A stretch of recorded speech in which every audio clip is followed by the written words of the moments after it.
Et salut à tous et bienvenue dans Le Vrac, votre nouveau rendez-vous mensuel. Cette émission va aborder plusieurs sujets. On verra en une le sujet principal qui va concerner l'actualité Lego pour ce mois-ci.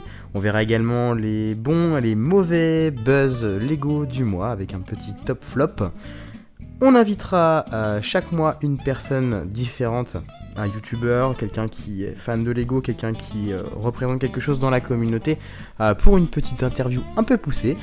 Et on finira cette émission par une petite présentation de chaîne YouTube, voilà, parce que certains me demandent souvent de faire des présentations et j'ai envie de l'intégrer dans cette émission pour vous faire découvrir de nouveaux talents. N'hésitez pas à me dire en commentaire si le concept de l'émission vous plaît, si vous trouvez qu'il est imparfait ou incomplet. N'hésitez pas à me suggérer des rubriques à intégrer dans cette émission qui a vocation à évoluer au fil du temps. Ça sera un axe incontournable de ma chaîne YouTube dans les mois, voire les années à venir. Voilà, c'est vraiment quelque chose que je veux faire un temps fort sur ma chaîne. Je ne vous en dis pas plus, je vous laisse découvrir l'émission tout de suite.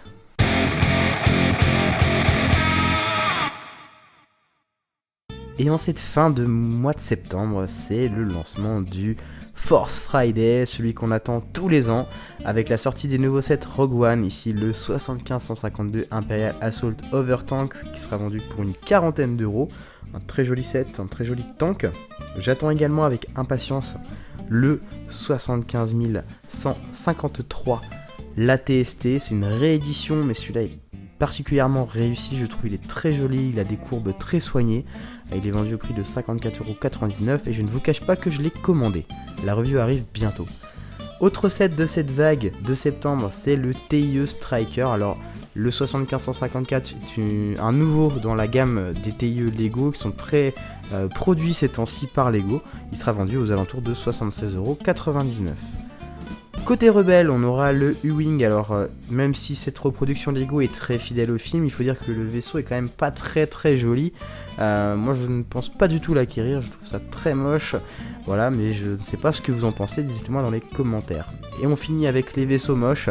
Le 75 156, le Krenix Imperial Shuttle, qui sera vendu aux alentours de 100€. Idem, hein, à part les figurines, ce set, moi je le trouve vraiment pas joli du tout, ça ressemble à rien. Voilà, donc j'espère que cette petite présentation des nouveautés de septembre vous a plu. Dites-moi dans les commentaires si vous avez l'intention d'acheter un de ces 5 sets. Alors j'ai pas présenté les figurines un peu en mode Bionicle, je suis pas très fan de cette gamme, je présente juste la gamme System. Mais n'hésitez pas à me dire en commentaire si vous avez l'intention d'en acheter un, si oui, lequel, pourquoi. Et puis si vous avez fait aussi des achats pendant ce Force Friday, ça m'intéresse beaucoup.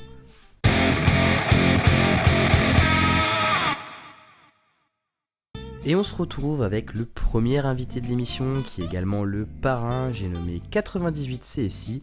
Merci d'avoir accepté mon invitation et salut à toi. Salut à tous et bienvenue. Alors ma première question, elle est simple. Aujourd'hui, t'es le seul français recruté par Rebel Lug. Alors c'est un lug qui a beaucoup fait parler de lui, notamment lors de ses sorties de mock collaboratifs comme la série Clones Alone. Ma question du coup, elle est très simple, c'est à quoi va te servir cette collaboration ?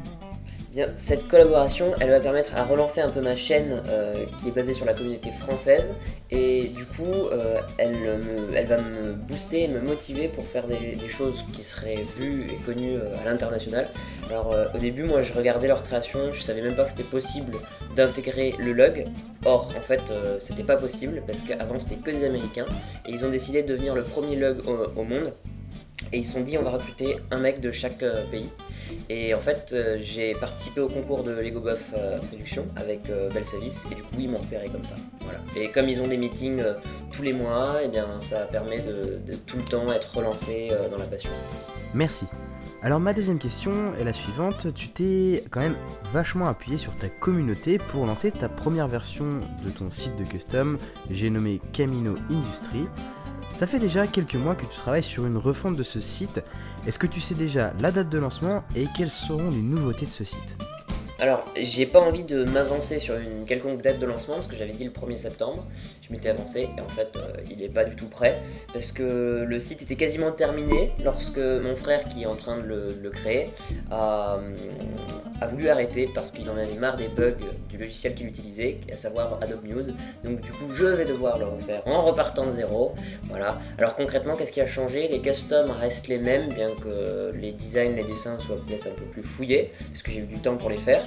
Mais les customs sont les mêmes, j'aimerais juste amener plus d'accessoires comme des camas, des poils ronds, des ordinateurs, voilà, toujours à base de décal et de la philosophie du fait maison. Voilà. On va donc surveiller cette sortie de prêt en espérant que le site soit disponible le plus rapidement possible. En tout cas, je te remercie d'avoir participé à cette émission et on va tout de suite passer à la suite.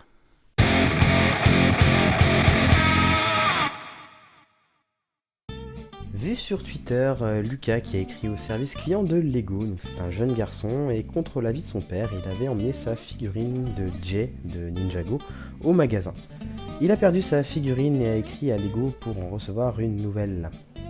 La réponse de Lego m'a fait sourire, il lui a été répondu qu'il fallait protéger ses figurines comme le dragon protège les armes du Spinjitzu. Petite remarque assez sympathique, et une nouvelle figurine unique de Jay lui a été envoyée. Espérons qu'il en fasse bon usage cette fois-ci. Le flop, c'est le nouveau set de la Death Star. Un énorme set qui coûte environ 500 € et qui n'est pas sans rappeler le 10-188 sorti quelques années plus tôt. En effet, au-delà de la ressemblance frappante entre les deux sets, c'est surtout le prix qui fait débat. Plus de 100 € par rapport à la précédente version. Lego donne une fois de plus le sentiment de prendre les clients pour des vaches à lait. Les quelques pièces supplémentaires peinent à justifier un tel écart de prix. Et l'absence totale d'originalité est plutôt flagrante sur ce nouveau playset.